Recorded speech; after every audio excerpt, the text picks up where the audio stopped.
Bonjour à tous. Alors, il me revient effectivement la tâche d'introduire et puis de réguler un peu, de faire surtout en sorte que chacun puisse s'exprimer. Donc, ce que je vais demander aux intervenants, c'est de se présenter. Je ne vais pas passer du temps à les présenter, ils vont se présenter eux-mêmes. Alors, moi, je me présente, je suis Annie Tebomouni, directrice de recherche honoraire à l'INSERM et travaillant sur les questions de santé au travail depuis longtemps. Donc, je suis chercheur en santé publique.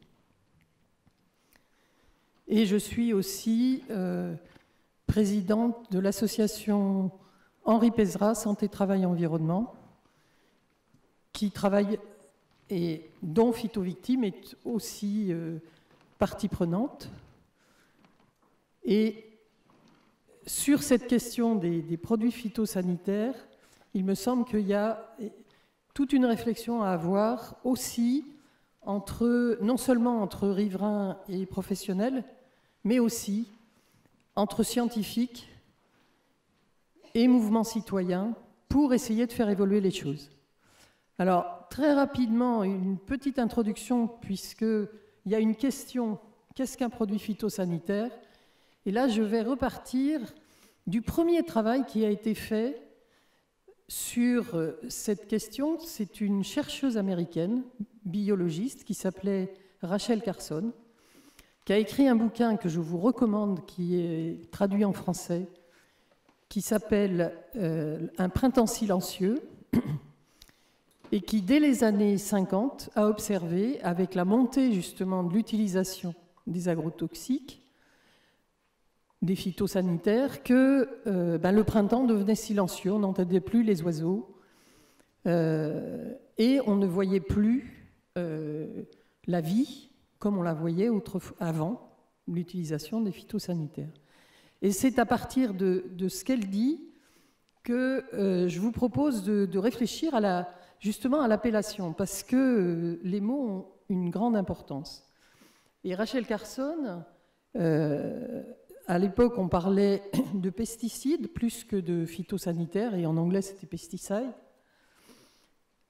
Et en fait, pour elle, ce qui était important, c'était de dépasser simplement cette appellation qui visait des insectes nuisibles, mais beaucoup plus de désigner quelque chose qui signifie une atteinte à la vie qui est beaucoup plus globale.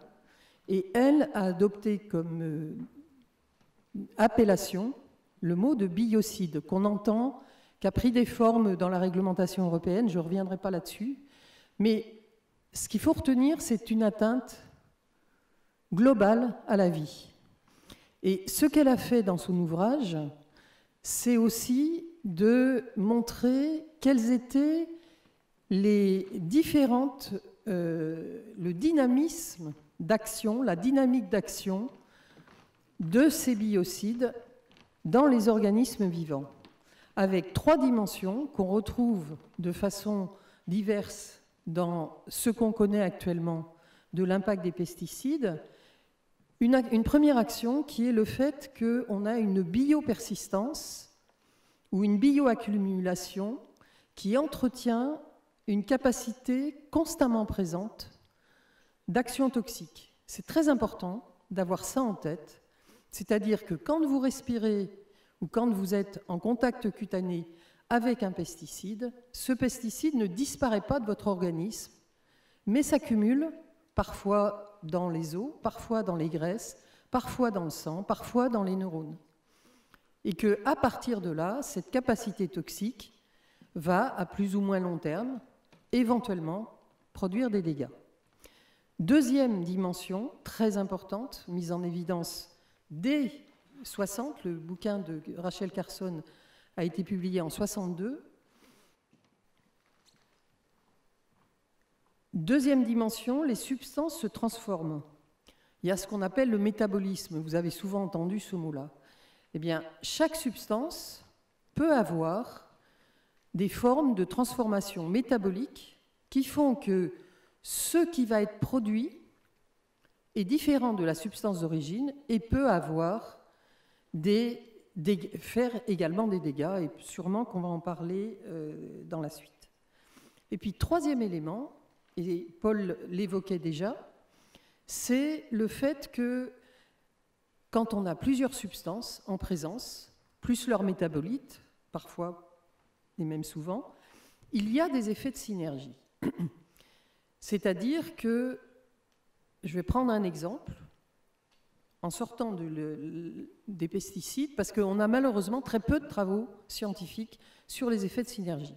Mais il y a quand même des effets de synergie qui ont été mis en évidence et qui étaient utilisés, je vous expliquerai comment, de deux façons. C'est la synergie entre amiante et tabac. Hein.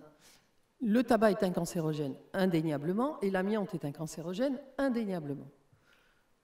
Dans des populations exposées aux deux, on a 50 fois plus de cancers que quand les personnes ont été exposées à l'un ou à l'autre.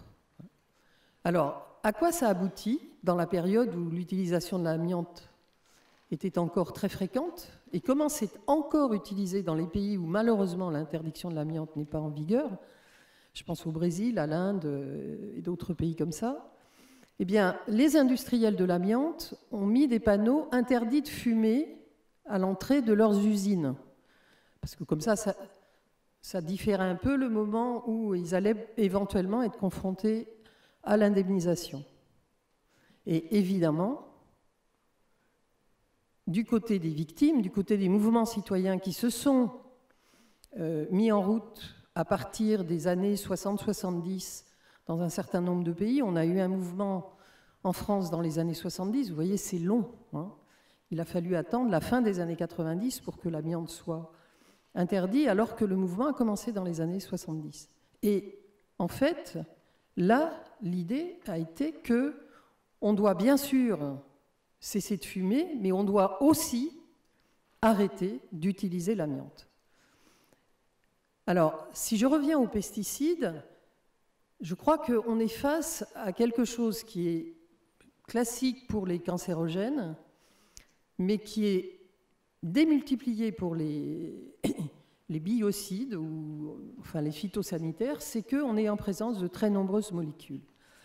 Et l'histoire des produits toxiques, c'est l'histoire d'une triple invisibilité. Une ignorance toxique qui est abyssale.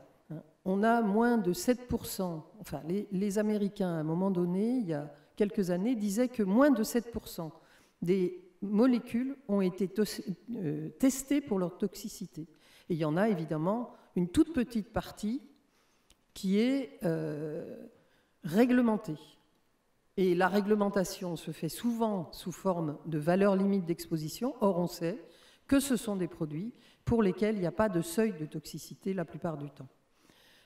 Si vous voulez plus de détails, j'en ai mis davantage dans ce livre qui s'appelle « La science asservie », qui parle de la manière dont cette ignorance toxique a été renforcée par deux autres invisibilités. L'invisibilité physique, c'est-à-dire que souvent, ce sont des produits qu'on ne voit pas. Les épandages, bien souvent, peut-être que vous avez une perception à l'odorat, mais pas toujours. La plupart du temps, vous ne l'avez pas. Les aérosols chargés en molécules toxiques, vous ne les sentez pas. Donc, cette invisibilité physique fait que, c'est comme pour les rayonnements ionisants, on n'a pas conscience d'être exposé. Et puis, invisibilité sociale, elle s'est construite sur ces deux premiers niveaux, ignorance toxique, invisibilité physique, c'est qu'on ne connaît que ce qu'on reconnaît.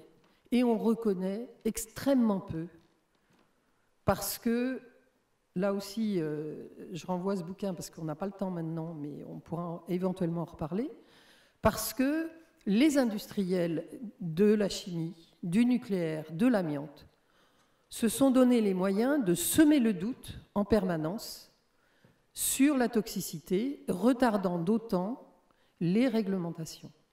Donc, ce qu'on est là à faire aujourd'hui, c'est de briser ce triple niveau d'invisibilité et de se dire, à partir du moment où on sait, et là je finirai avec cette phrase de Jean Rostand, qui avait été repris d'ailleurs par Rachel Carson, qui dit « L'obligation de subir nous donne le droit de savoir. Et à partir du moment où on commence à savoir, on sait qu'on peut commencer à changer les choses. » Voilà, je vais passer la parole à Giovanni Prete, qui est sociologue, et qui va se présenter avant de nous parler de l'histoire de l'utilisation des phytosanitaires.